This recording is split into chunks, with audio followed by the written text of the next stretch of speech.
ready? I feel like we're all so cozy in here. It's great. And I'm really pleased to be here. Thank you for having me. And I'm excited to be meeting with all of you. All right, so I'm going to read like 5 or 6 poems. We'll see. This first poem is called Genealogy. He wanted to know my genealogy, my marker of origin, a constellation of thumbtacks on the wall-sized map of history. How long till we are all great white sharks before the glaciers cooled like hot cocoa? This bay was a valley. The valley was a river highway where Colombian mammoths uncaked the mud of the day by rubbing on rocks. That's how they rocked out. I told him, my dad quick taps over Harlequin floor tires. Floor tiles? That doesn't make any sense. Tiles, I'm sorry. Over Harlequin floor tiles. My mom waltzed well as long as she could lead. That's not what I mean, he said. But they love me, and they made me. These generations are tassels on a scarf wrapped around your bare chest, and it all runs together. He asked again.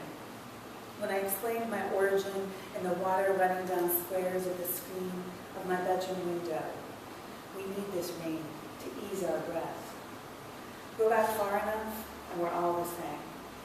But he doesn't agree, doesn't get this. So I think I could write him off as unrelated and apositive in the sentence of my life, but instead I answer, I am Duchess Eleanor of Aquitaine.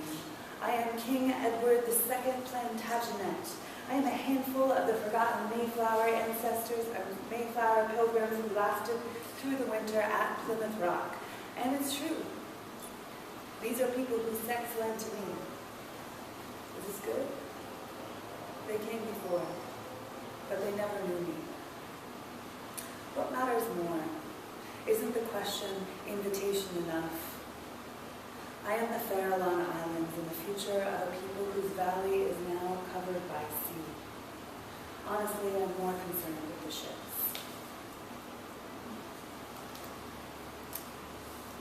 Like yeah, I just want to get it down. Like, yeah, I live out there in the ocean.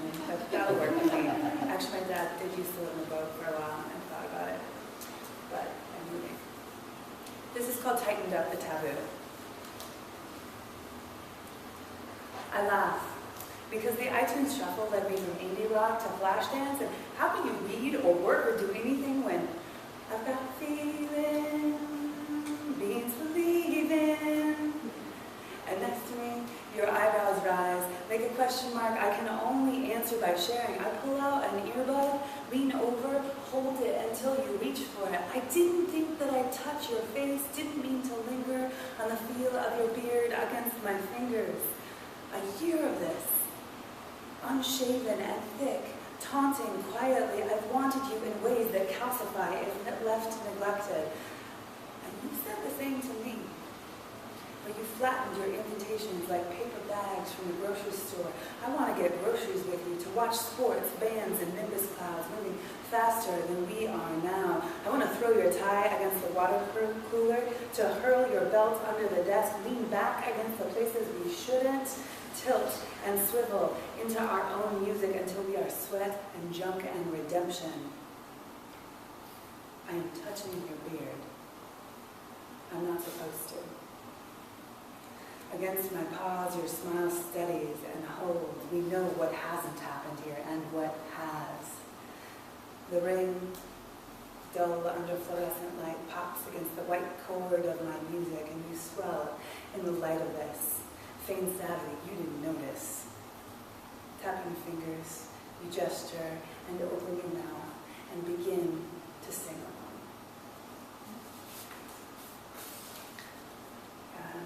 It's a series here. This is called Dating Divorced Men. This just got published in Star 82. Actually, it's going to go live on the 14th of this month online, and then it'll be out in print for purchase. Dating Divorced Men. I find you pre-marked, dog-eared by someone else. The same passages that I accent in my rocket yellow highlighter pop already underlined. Like picking up a good used book for a quiet conversation with an author miles, or maybe years away. I am baffled by those who've been here before. The narrative is plural. I am reading the marginalia as much as the book itself. I can't help but scribble in the margin. Reliable reader? Okay, I have 2 more. This is called What You're Able.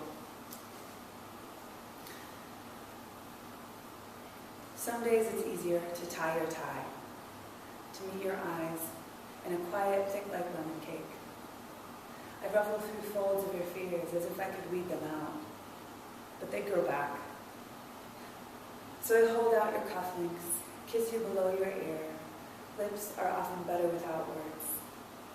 We're adults. And despite the choices we get to make, we know the bounds of our directives. You have to reach 30 to see this fullness, to know that a day is complete when your company closed high, when your club league tied, and your drummer finally showed up sober, and the band played better than ever to an audience of nowhere near enough. Some days, I know you want only to be heard. And some days I know there are no words left. So I stand here with you in the quiet white noise of breath. I lean in to unbuckle everything hard in which you're enmeshed. You have given all you're able. And days like today, it's best I give you the grown woman I am that only a man can take. I've been doing some readings for Red Light Lit, and it's inspired my sense of erotic poetry, you may have noticed. This is also a response to a challenge. It's kind of a persona poem. One of my male friends said, I just don't want to grow up. I don't ever want to grow up. And I was like, come on, be a man.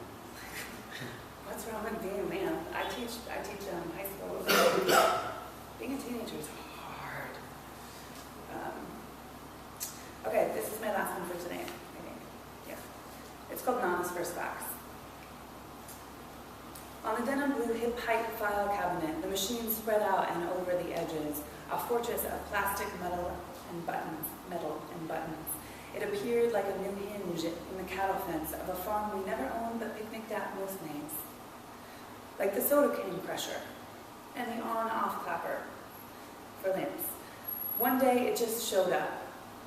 Surely we'd fixed a problem we were about to have. This delicate braided nest of wires was meant to copy paper through sound. Nana had brought home a portal of ideas. Nana had brought home the future. This paper could ditto itself miles and miles away. Things were going to change. Archivists would breathe a sigh of relief. Audio typists and long-distance postmen rendered now mute would pull out waiting pans and go catch fish in deltas. It would be so easy to cheat. At school, I told my friends about the telefacsimile in 1983. And I didn't mean that. Telefuck, they teased, fuck me. But I believed. My small words kept close, had to go somewhere, to someone, and when no one was awake, I'd run down the long corridor on Gough Street to her office and whisper my confessions into the receiver. Thank you.